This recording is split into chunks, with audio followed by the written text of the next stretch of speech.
Hello, welcome back. I'm Sniper11, a free-to-play player here on Arcane Rush, and we just had the conclusion of the Saya season. And this time I'm going to go through kind of collecting the rewards and go through some of the basics since it's the start of a new season. So I'm going to start off here. We just got Thunk, who is the new dealer here. So I'm going to select this and go through some of the upgrades to do before the start of the new season. Also pretty good, I think, if you're a new player, seeing some of the things that you can kind of work towards. So first off, here we have the Battle Pass.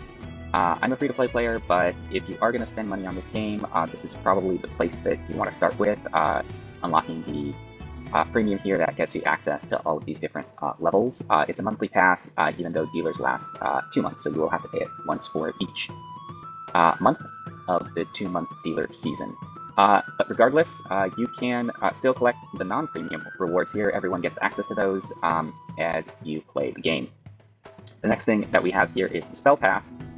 You get access to the Spell Pass once you unlock the Gauntlet, which should be around silver in Fiddle.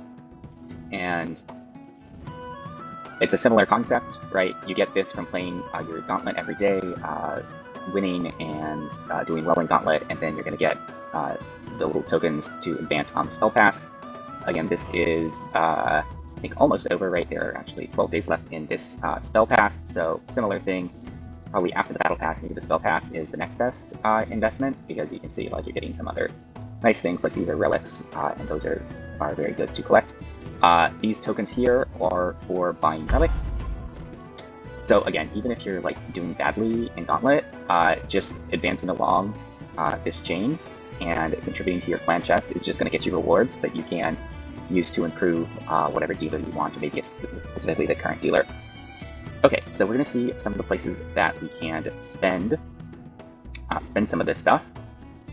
So the first thing here in our, not the little shop, but this is where we can get heroes, we can get relics, and we can get spells. So heroes are going to require these little hero tokens. I've saved up, it's like about 500, which is a pretty decent amount. And this is where we can advance along our hero track.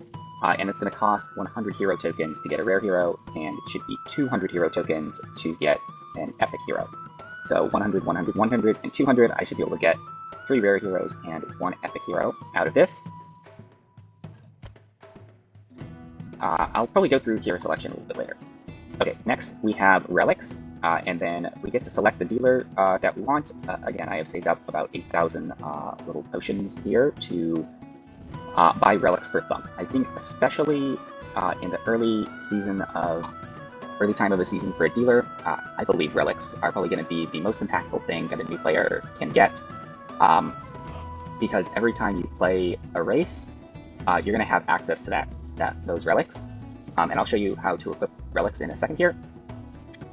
Yeah, you're going to have access to that race. Heroes, you're going to have about 15 heroes in your lineup, and they're going to randomly give you 2 of them. So you're not going to see heroes as often as you're going to see relics. So relics are going to be pretty big. So I'm going to go through and just show you how you can buy some here. I think initially, it's probably good to buy like some giant relic bags, just to kind of get a wide variety of them as a new player, and you can kind of play around with them.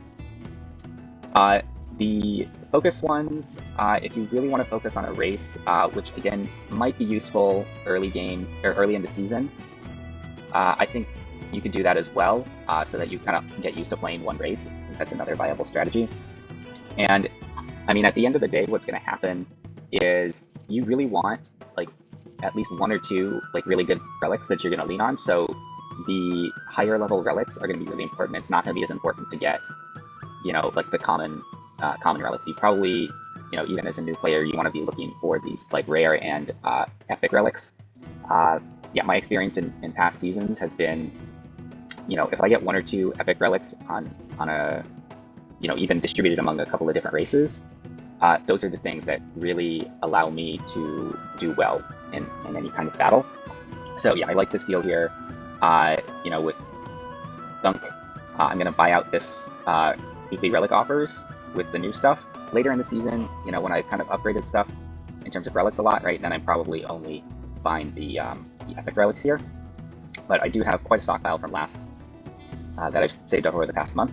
So we can just see, how this works. Buy this one. Okay. Yeah, okay, so kickstart, give your strongest unit barrier. Yeah, so I kind of think of relics in two categories. There are the kind of the short-term tempo relics that are going to give you short-term buffs to help you get from the trophy round to the heart phase. And then there are long-term relics that are going to really increase your resources once you get to the heart phase and end up with those high-level teams. So this one where it's kickstart and you only get to use it 3 times, this is definitely going to be one that's going to help you get through the trophy phase. So I classify this kind of as a tempo relic. Okay, and then once we level up and we can get into gauntlet play, the next thing we have are spells.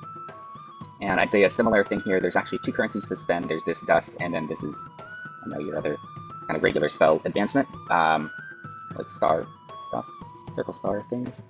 You see the dust is used to get specific spells, and then we also have these giant spell bags that are going to get us a random collection of spells. So we'll buy, show you buy here, and then here's the distribution of the spells. So we'll just buy one set to start with, and we kind of click through and see the ones that we get. And again, we're really looking for, probably at least rare spells to be most helpful. And, at this point, we probably want some epic spells. So we get a random epic here. Okay, that's a pretty good one. I like coins. Coins are great. Okay. And units are great, so I'll take this one too.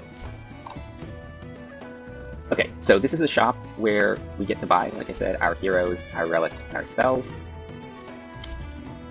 And now we're going to go into our chests.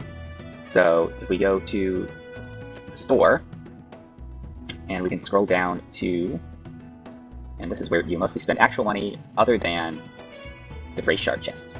So the race shard chests is where you get to spend your gems, and the gems get converted into shards. And shards is how you upgrade specific units in within a dealer. So once again, I've saved up a bunch of our gems here, which are going to be used to do these race shard chests. Generally, unless you're really focusing on a race, I would not recommend getting like the race-specific one, like the dwarf giant chest here, because you just get fewer race shards, and that's not really going to be what you care about. You kind of just want as many race shards as possible. So I'm just going to go with the giant chest here, and we see we're going to get 60 shards and 600 to 800 gold. The gold is going to be used for leveling up our dealer. This one, we still got the same amount of gold, but it's specifically 50 dwarf race shards. So you're going to end up spending your race shards anyway, so we're just going to purchase. We'll just start by seeing how we can purchase this, and we kind of get this mixture here. So this is demon, neutral, and orc, which is probably pretty good for Thunk. It's an orc, and we got 650 gold. And we'll do another one. Sure. Yeah, so you get another kind of random collection. 10 orc, 20 dwarf, and 30 neutral, and then another 630 gold here. Okay, so let's go to our dealer and see how we can spend some of these things. So we can go to Thunk, and then the first thing that we can do here is we're going to upgrade. We can see how we can upgrade some of our races here. So we're going to start with orc on Thunk, and we're going to click upgrade here and upgrade it as much as we can. But some of the units you're going to see they're going to have, as we see here, these little pips that aren't filled in, and then they're going to get filled in with these green dots, and that's going to upgrade, in this case the Warband Marksman, from a +2 damage to a +3 damage. And when we get to the next level, after we've upgraded everyone from level 1, it's going to go up to a +4 damage, and then a +6 damage, right, once we get all the way up there. So we can do a couple more of these just to see. And generally with these upgrades, you would generally prefer it on the earlier units because those are going to kind of have the most early game impact, although if you find some key big units at like level 5 and stuff, they can really help with your arena teams. So yeah, once again we see the attack trigger has moved up from +5 damage permanently to a +7 damage permanently. Okay, and the other thing that we have in here are the relics. So this is where we get to equip our relics, and we bought, and they usually give us some amount of relics. So we're going to go ahead and do a quick equip here. And as you upgrade your shop, you're going to get to use some of these relics. So this says after 2 turns, give your units +3 damage. And that'll be a permanent damage. And we'll see that as we get higher level relics, we're going to get this bonus sooner, right? And eventually it is also going to start increasing in the amount of bonus that it gives, and the number of uses is going to go up. So, like I said, as a basic, it's like not doing much, because really, if you're having a +3 bonus, that's a tempo play, you want that earlier on. So having to wait 2 turns for +3 bonus is not going to help you very much. And then each of the different races here are going to have their own set of relics and their own set of upgrades. So once again, we can go here, and we can do a quick equip, and we can see, yeah, this is that epic relic that I got. So that'll be kind of nice, you know, give your strongest unit barrier. Again, good tempo play. And one last quick equip. Okay, next we are going to move on to our spells. So the spells are used in Gauntlet.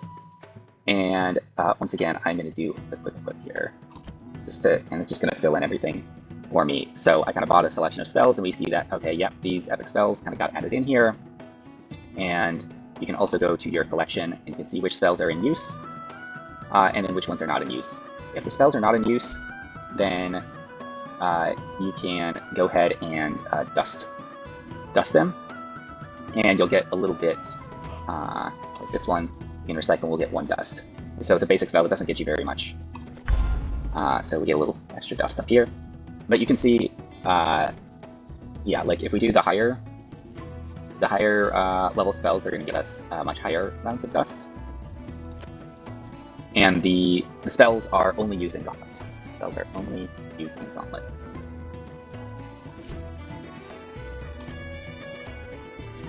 Okay. And then the final thing that we have here are heroes. So when we get a hero, and I guess we can actually go back to our shop here, and let's make a hero selection. So we'll see what we have. So when an ally attacks, give it damage equal to your tier, double it if it's golden. All right.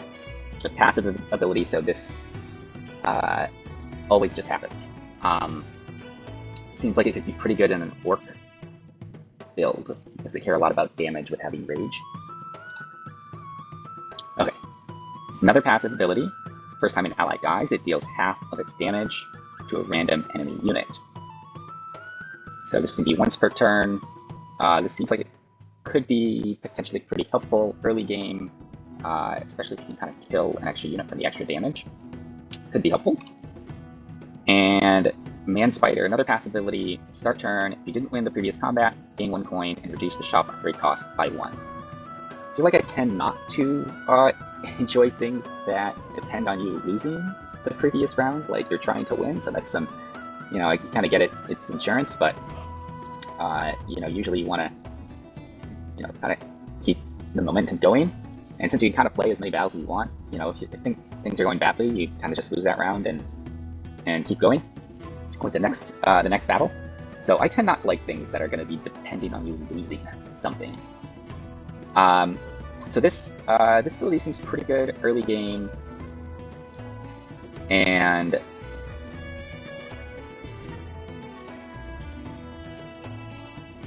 yeah, this also, I mean, yeah, so your tiers go up 1 through 5, right? So should give you up to 10, which again, that's kind of the early game thing. You know, I think just dealing, this is every time, right? Like every single ally. Yeah, sure, we'll do that. I don't know if that's good enough. We will try that. Okay, so yeah, finally we're just gonna go just so we can see what we need to do here. So we're gonna go to Thunk, and then we're gonna go to Heroes, and we're going to swap out one of our heroes. So Gertrude, when you upgrade the shop to tier 3, get a random tier 3 unit. I tend to like things that give me units, so I think I'll leave that in. Give units +2 damage for each unit or spell in your hand. Again, yeah, could be okay for the game. End turn, give a random ally and a unit in the shop +1/+1. The units have +2 damage. +2 damage for each race you control. Well, okay, let's just do this for now, right? So what we're going to do is we're going to click here, and then we're going to click swap, and we're going to swap out with this guy. And now these are the 15 heroes that are in my lineup, and then this guy's no longer going to be something that I'm going to draw. Okay, so I think that will do it. We see the sort of the main things here, right, with our heroes and our shards and our relics and the spells. So that's a lot of stuff to kind of get acclimated to the game. So thank you for watching this intro tutorial.